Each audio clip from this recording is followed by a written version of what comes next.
Hello everyone. So today we're going to go ahead and up pot these sugar snaps. Stay tuned.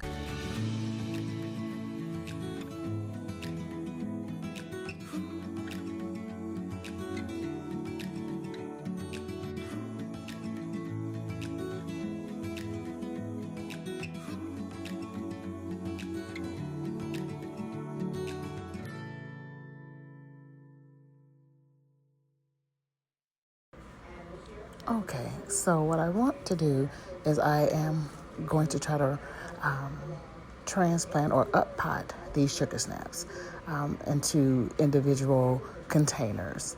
Sugar snaps are very cool tolerant plants, so I'm not going to have an issue if they continue to get bigger, because since we are in the month of January, I can easily place them in my greenhouse and they can literally continue to grow out there.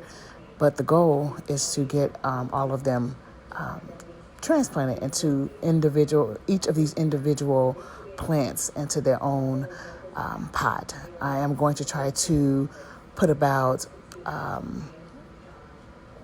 6 of these individual plants into one big pot.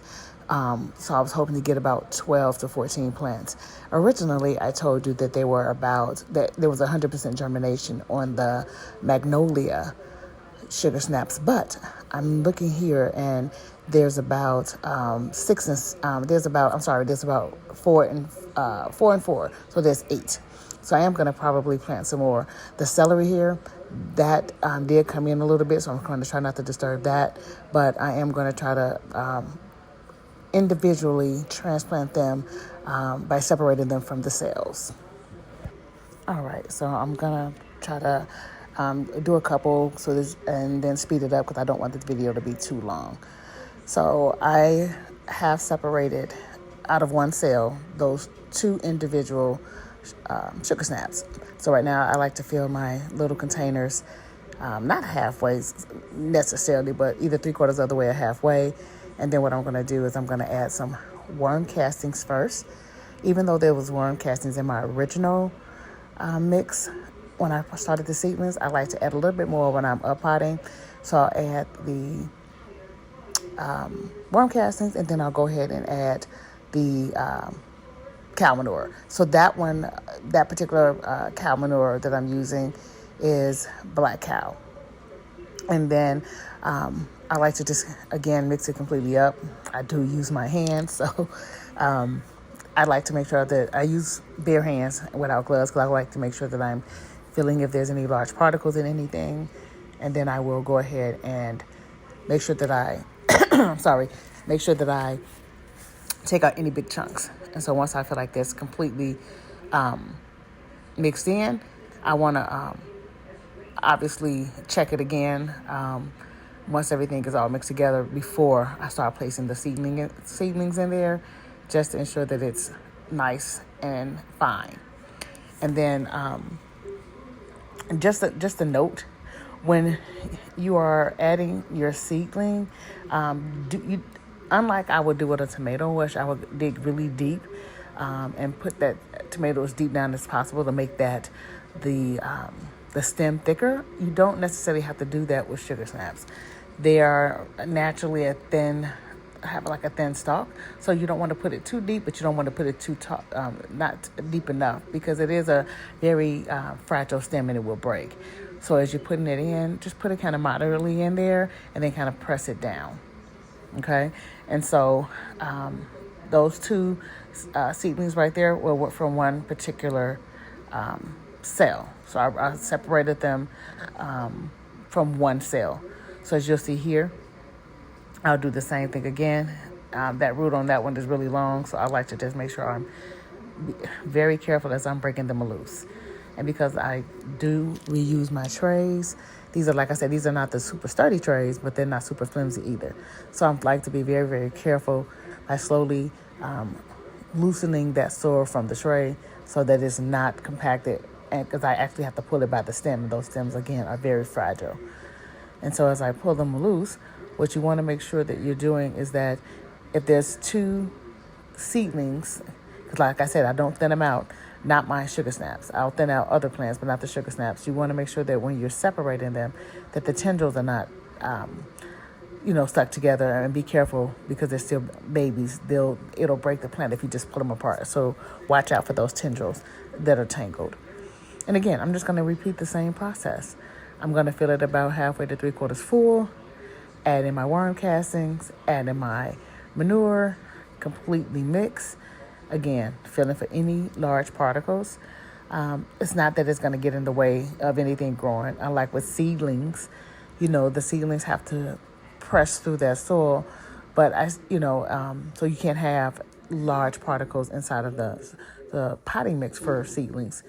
But I still like to make sure there's no large particles because you're still trying to let those roots get established and develop, and I just don't want anything interfering in that.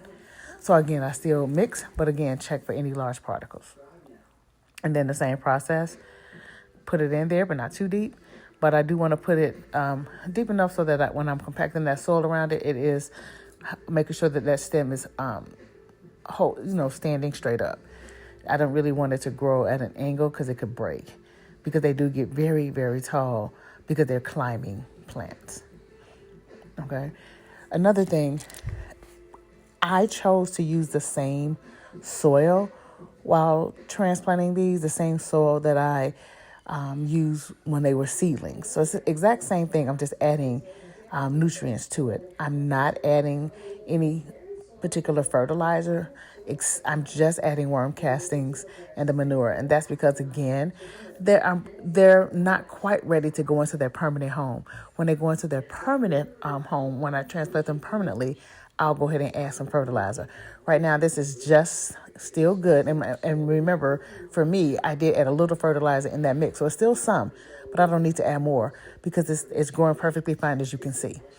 So just remember, you don't have to add any extra. Okay, so I'm going to go ahead and speed this up so we can get to the final result. I did want to point out, and when you're up potting, it doesn't matter what size pot you use. Just make sure it's just at least double the size, in my opinion, than the original seed pot that it was in. And if you're putting this back on a grow stand, make sure to realize that with sugar snaps especially, those are any plants that grow tall, that you want to make sure that you're putting it on the proper shelf height, or at least adjusting the lighting and the shelf to give those plants a little extra light. So here, I've planted everything out. I realized that when I was up potting, I did forget to put my tags in. So I'm hoping that I put the right tag in the right section, because again, I thought it was 4 and 4. It was 5 and 5, but I'm almost certain that I did. I had to go back and just double check my previous video to verify that, but they're all in their individual containers. These are just some reused Bonnie Plants containers that I got when I went to the store. But I'm going to place them back on my shelf inside of those little black little trays that hold water, and try to water them from the bottom up like this. So again, it takes a while when I do it this way, but I'm still going to go ahead and pour that water in from the bottom up. It takes a couple hours for these plants to soak that water up. So I'm going to do this, and then we're going to come back and check them periodically, just to let you see what stage that they're in. But this is the only way I prefer to do it. I could pour water from the top and make it a little easier, but this is just the way I prefer. It does take longer, but this is just what I've been doing, and I find that this works for me. I could also mist them at the top to kind of get them damp. But again, these are not seedlings. These are not little I'm sorry, these are not seeds.